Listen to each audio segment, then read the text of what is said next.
Hello guys, मेरा नाम रजनीश कुमार है और एक बार फिर से स्वागत है आपके और हमारे इस यूट्यूब चैनल में। तो कैसे हैं आप सभी। और आज मैं बात करूंगा भूगोल के अंतर्गत कुछ महत्वपूर्ण शब्दावलियों के बारे में और उसके अंतर्गत हम लोग ये विभिन्न तमाम शब्दों को यहाँ पर देखने का प्रयत्न करेंगे। तो चलिए आइए प्रारंभ करते हैं। और दोस्तों हम लोग बात करें सर्वप्रथम शब्द की, वह है हमारे पास मौसम। और दोस्तों यदि हम लोग बात करें मौसम किसको कहते हैं, भूगोल के अंतर्गत मौसम का मतलब क्या होता है, तो दोस्तों मौसम का मतलब होता है, मौसम से तात्पर्य होता है कि अचानक से जो भी वायुमंडल में, और जैसा कि हम सभी जानते हैं कि हम जो भी हमारे चारों ओर खास तौर से हमें आसमान में, आकाश में जो भी चीज़ें दिखती हैं वो सारा का सारा क्या है, वायुमंडल है, जो कि विभिन्न गैसों का मिश्रण होता है। तो वायुमंडल में हमारे चारों ओर जब भी अचानक से परिवर्तन देखने को मिलता है, क्षण भर में परिवर्तन देखने को मिलता है, तो इसी को हम लोग क्या कहते हैं, मौसम कहते हैं, वेदर कहते हैं। अर्थात वायुमंडल में एक क्षण में जो भी परिवर्तन देखने को हमें मिलता है उसी को हम लोग क्या कहते हैं, मौसम। चलिए अगले हम शब्द को देखते हैं, वह है हमारा जलवायु।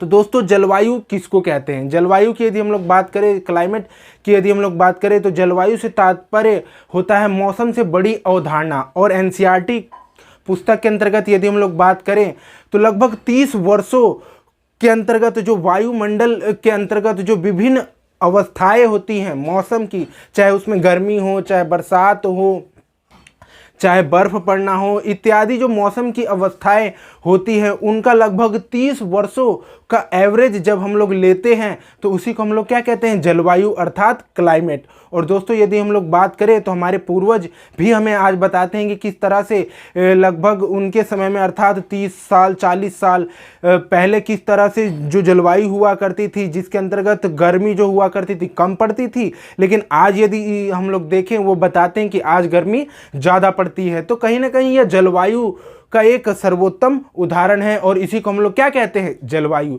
चलिए अगला शब्द देखते हैं, वो है हमारा ITCZ। अर्थात हम लोग देखें तो ITCZ भी एक महत्वपूर्ण अवधारणा है भूगोल के अंतर्गत। और ITCZ का मतलब होता है दोस्तों, यह एक क्या होता है, विषुवतीय, ये जो अक्षांश होता है उसके अंतर्गत यह एक निम्न दाब का क्षेत्र होता है। और इसी के अंतर्गत हम लोग देखते हैं किस प्रकार से जो व्यापारिक पवनें जो होती हैं वह ITCZ के अंतर्गत उत्तरी गोलार्ध में क्या होती हैं, वह दाईं ओर मुड़ती हैं, तो वहीं दक्षिणी गोलार्ध में क्या होती है, वह बाईं ओर मुड़ती हैं, कुछ इस तरीके से। तो जो भी हमारा भूमध्य रेखा होता है वहाँ पर एक तरफ पवनें जो होती हैं, व्यापारिक पवनें जो होती हैं उत्तरी गोलार्ध में वो क्या होती है, दाईं ओर आती हैं, जबकि दक्षिणी गोलार्ध में क्या होता है, वो बाईं ओर आती हैं। तो इससे कहीं ना कहीं जो विषुवतीय अक्षांश जो होता है, जो हमारा भूमध्य रेखा होता है, ये जब दोनों पवनें आकर एक पास मिलती हैं तो ये कहीं ना कहीं जो हमारा भूमध्य रेखा होता है उसके क्या हो जाती हैं, या समानांतर हो जाती हैं। तो इसी को हम लोग क्या कहते हैं, ITCZ। अगला दोस्तों हम लोग बात करते हैं, वह है हमारा पश्चिमी चक्रवातीय विक्षोभ।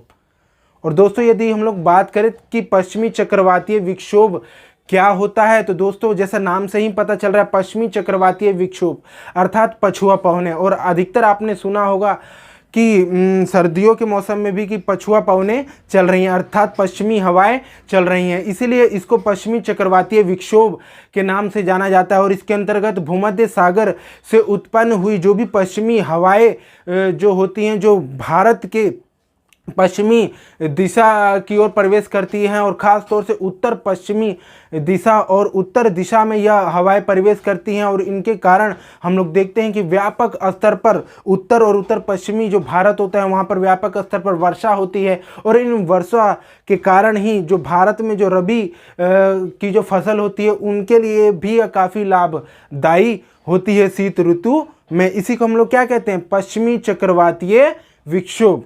चलिए अगले शब्द की हम लोग बात करते हैं, वो है हमारा कोरियोलिस बल।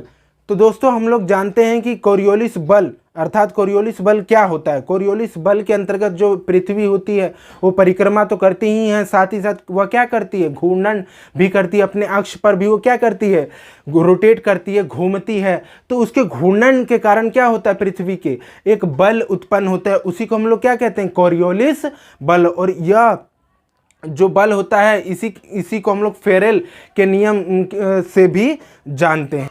चलिए अगला हम लोग देखते हैं एल नीनो। और दोस्तों यदि हम लोग बात करें तो एल नीनो का मतलब क्या होता है? एल नीनो का मतलब होता है, स्पेनिश भाषा में इसका मतलब होता है एक बच्चा, वो भी पुरुष बच्चा। इसके अंतर्गत हम लोग देखते हैं कि किस तरह से एल नीनो जो होता है वो दक्षिण अमेरिका में, वहाँ पर जो पेरू जो एक देश होता है दक्षिण अमेरिका में, वहाँ पर पेरू के तट पर यह क्या करता है, जो गर्म जलधारा जो होती है यहाँ पर आ जाती है पेरू के तट पर, और वहाँ पर जो भी ठंडी जलधारा होती है, शीत जलधारा होती है, उसको हटा देती है। तो इससे क्या होता है, कहीं ना कहीं जो समुद्र का जो तापमान है उसमें उथल पुथल समझ जाता है और समुद्र के तापमान में अंतर देखने को मिलता है। और हम लोग यदि बात करें तो इससे कहीं ना कहीं मानसून में भी परिवर्तन देखने को मिलता है, और इससे कहीं ना कहीं एक निम्न दाब का क्षेत्र उत्पन्न हो जाता है, चूँकि हवाएं जो होती हैं वो गर्म होकर ऊपर उठने लगती है। और यही कारण है कि भारत जैसे देशों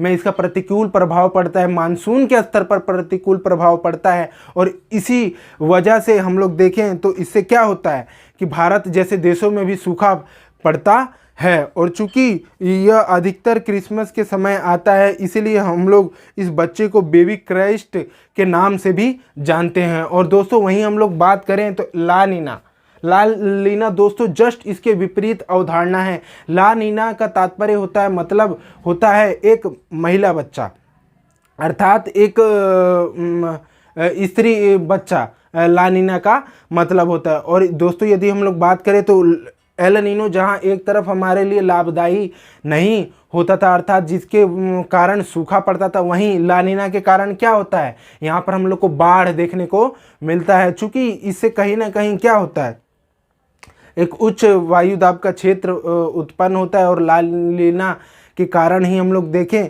तो किस तरह से बाढ़ की उत्पत्ति होती है।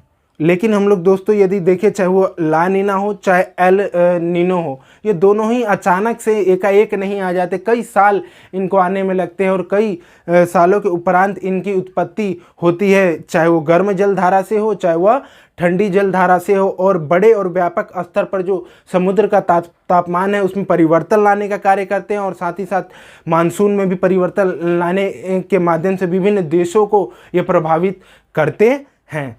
तो ये था आज का मेरा वीडियो, कैसा लगा जरूर बताएं, लाइक और सब्सक्राइब करना ना भूलें। थैंक यू, धन्यवाद।